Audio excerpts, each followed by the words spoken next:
आज आपल्या वाटवडा या गावामध्ये येत्या 20 नोव्हेंबर रोजी होणाऱ्या आपल्या महाराष्ट्र विधानसभेच्या सार्वत्रिक निवडणुकीच्या निमित्तानं शिवसेना उद्धव बाळासाहेब ठाकरे या पक्षाच्या वतीने महाविकास आघाडीचा अधिकृत उमेदवार म्हणून आज आपल्याशी संवाद साधण्यासाठी या ठिकाणी मी उपस्थित आहे। या प्रसंगी आता ज्यांनी असं आपल्याला मार्गदर्शन केलं असे आपले शिवसेनेचे ज्येष्ठ नेते आदरणीय रामलिंगदादा आव्हाड, आमचे सहकारी अण्णासाहेब तनमोर, विभूषण बाप्पा देशमुख, भारत इरपतगिरी, हनुमंतराव साळुंके, बालाजी आलटे, नारायणजी गवळी, काका राऊत, विजय जिंगळे, वकील पठाणसाहेब, अमृतप्पा टेकाळे, आमचे सहकारी आकाश पवार, महाविकास आघाडीचे सर्व कार्यकर्ते, तरुण मित्र आणि घराघरातून ऐकणाऱ्या माझ्या माता भगिनी, ही विधानसभेची निवडणूक हे फक्त राज्याचं सरकार कोण येणार, या महाराष्ट्राचा मुख्यमंत्री कोण होणार एवढी ठरवणारी निवडणूक नसून आपल्या सर्वांचं भवितव्य ठरवणारी निवडणूक आहे।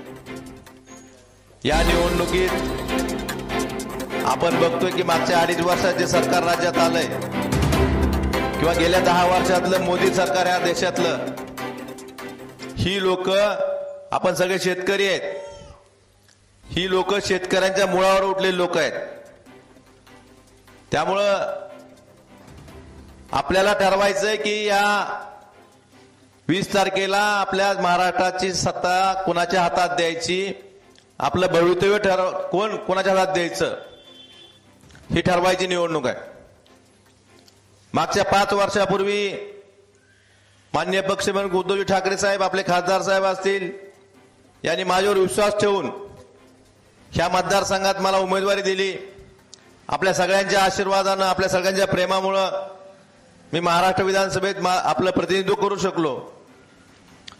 5 वर्षाच्या कालखंडात मी पहिले 2.5 वर्ष ही सत्तेची होती, महाविकास आघाडी सरकार होतं, आणि नंतरची 2.5 वर्ष ही विरोधातली होती।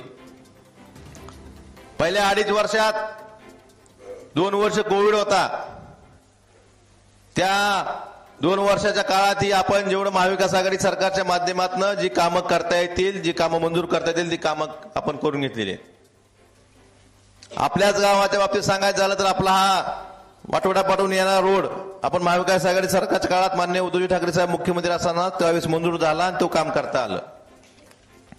आपण आपल्या गावातील विशेष घटक योजनेतनं 2 रस्ते केलेले आहेत। भीमनगर येथे दशरथ कांबळे, कळमरोड ते दशरथ कांबळे आणि गावांतर्गत सिमेंट रस्ता, हे 2 रस्ते जवळ तरतूद केलेली आहे।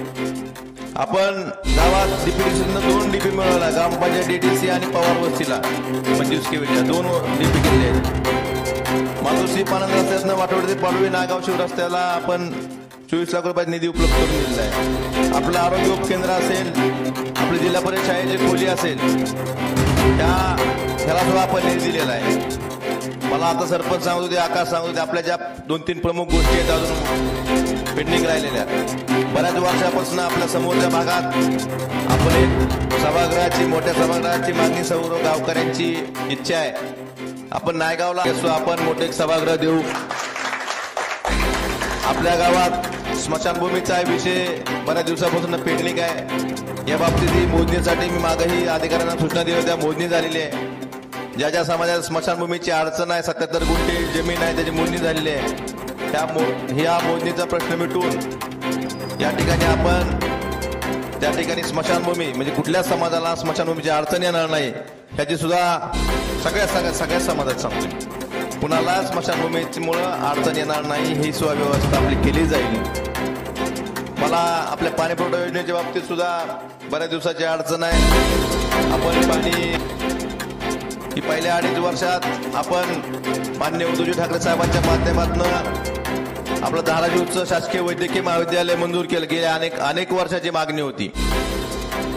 आपण आपल्या कळंब तालुक्याचं कोर्ट आहे, कोर्टाची बिल्डिंग बांधून तयार होती, आपल्या धाराशिवला सेशन कोर्टला जावं लागत होतं, पण कळंबला कोर्ट चालू केलं, त्याची पदनिर्मिती अपूर्ण झालेलं काम हे आपण करून घेतलं।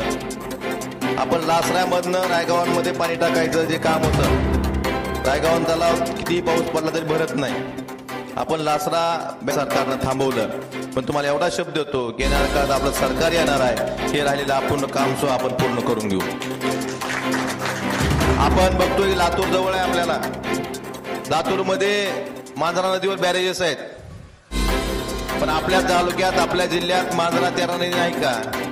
पण या ठिकाणी कुठेही बॅरेज नाही. यासाठी सुद्धा मी खासदार साहेबांनी आपले पालकमंत्री त्यावेळेस गडाख साहेब यांच्या माध्यमातून आपल्याला मांजरा आणि तेरणा नदीवरल्या जवळपास 38 केटीवेर आहेत. त्या 38 केटीवेरचं बॅरेजेसमध्ये रूपांतर करण्यासाठी आपण त्याचे सर्वे केले, इस्टिमेट तयार झाले, परंतु शेतीत उत्पन्न वाढत नाही. त्यामुळे आपण येत्या काळात हे राहिलेले बॅरेजेस सुद्धा जी कामं या महायुती सरकारनं स्थगित दिलेली आहे, त्याला सुद्धा आपण स्थगिती उठवून ही बॅरेजची कामं करण्यात येतील. मला एवढंच सांगायचंय, ही विकासाच्या गप्पा मारतात की उद्या आपल्याकडे मतं मागण्या येतील. त्यांना एवढंच विचारा, महाविकास आघाडी सरकारच्या काळामध्ये जी कामं मंजूर झाली होती त्याला ह्या महायुती सरकारनं स्थगिती का दिली?